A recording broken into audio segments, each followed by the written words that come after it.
welcome to the first in a series that we're calling the Wing Chun Breakdown. So, this is your first day of your Wing Chun journey. You've just walked through the door to your Wing Chun school. What are the first things you're learning? You're learning how to open your basic stance, your basic hand positions, and of course, the basic punch. 3 fundamentals you learn from the minute you walk through the door, and that's what we're looking at today. So we all know, feet together, fists up and back, and then stuff starts to happen down here. So, bend the knees so they're in line with the toes. Toes go out, heels go out, so the knees are still bent, still in line with the toes, and then the hips come forwards. So they're not pointing up, they're pointing forwards. So just to give you a quick side-on view, as you pan up, you can see the structure is straight. Hips, heels, shoulders, all in line. None of this leaning back. Nice and solid, just sat in the structure. So, what are we learning here? We're learning that fists up and back means our shoulders come back and our torso is upright. When we open the basic stance, we're learning that knees do not pass the toes. Why don't they pass the toes?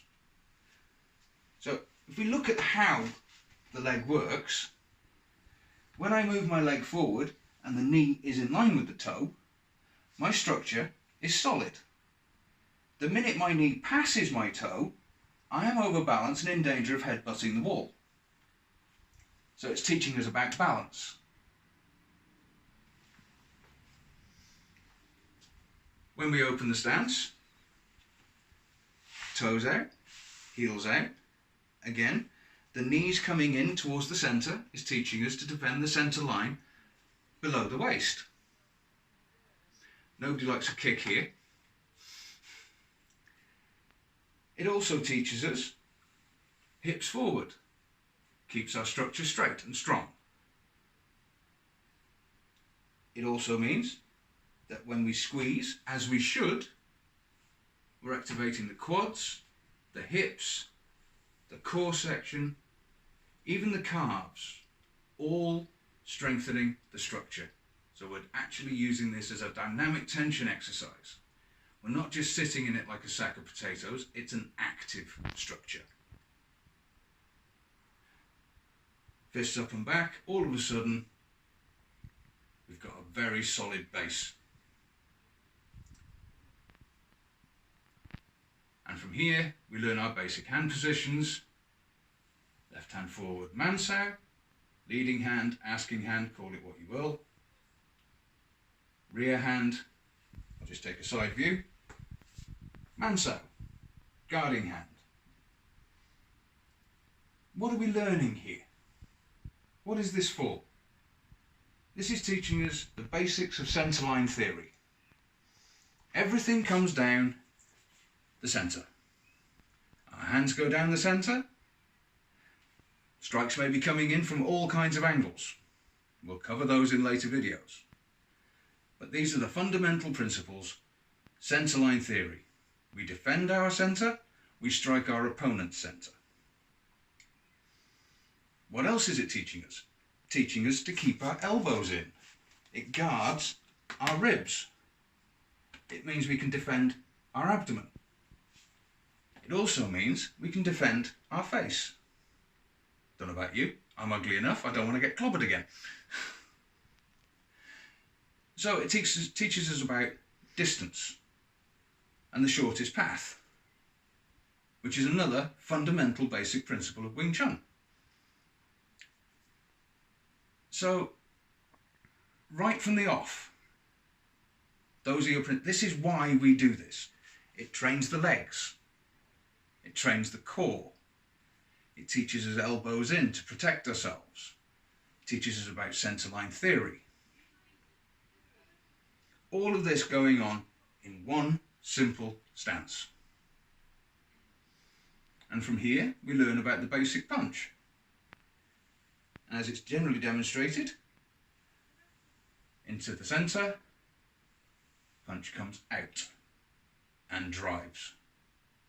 Now normally people teach it heel of the palm in line with the wrist. Now I don't know if you can see, but in that position, the impact point here, all the force is unsupported.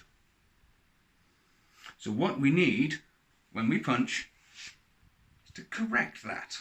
So the knuckles are now in line and flat with the wrist.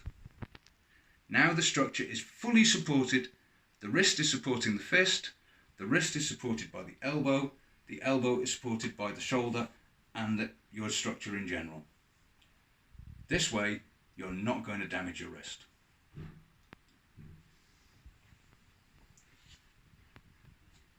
So from the centre punch, we drop the hand, punch over the top. So as the rear hand comes forward, front hand comes back. Now this is referred to lost hand thrust forward. So the front hand is the active hand, rear hand is the inactive or lost hand. So as one comes back, the other comes forward. Not in a chopping motion, not in upward motion, but a piston action. Much like you see on the old steam trains. Back and forth, back and forth, back and forth. 1, 2, 3, 4, 5. All very basic. And again, the other understanding in the basic punch, when we're punching to the air, we don't want to extend our fist so that elbow's locked. In this case, when you start throwing with real venom, even to thin air, at maximum extension, all that energy is going up through the joint, causing serious injury potentially. So never fully extend. 2/3 extension, a slight bend in the elbow prevents injury. Just like keeping the knuckles in line and flat prevents injury to the wrist. So structure is supported by structure, supported by structure, supported by structure. It's a key component of what makes Wing Chun work. Solid structure, solid support. Do you have any questions? Leave them in the comments below and I'll do my best to answer them next time. Thank you so much for watching. Hope it's been of interest. See you soon.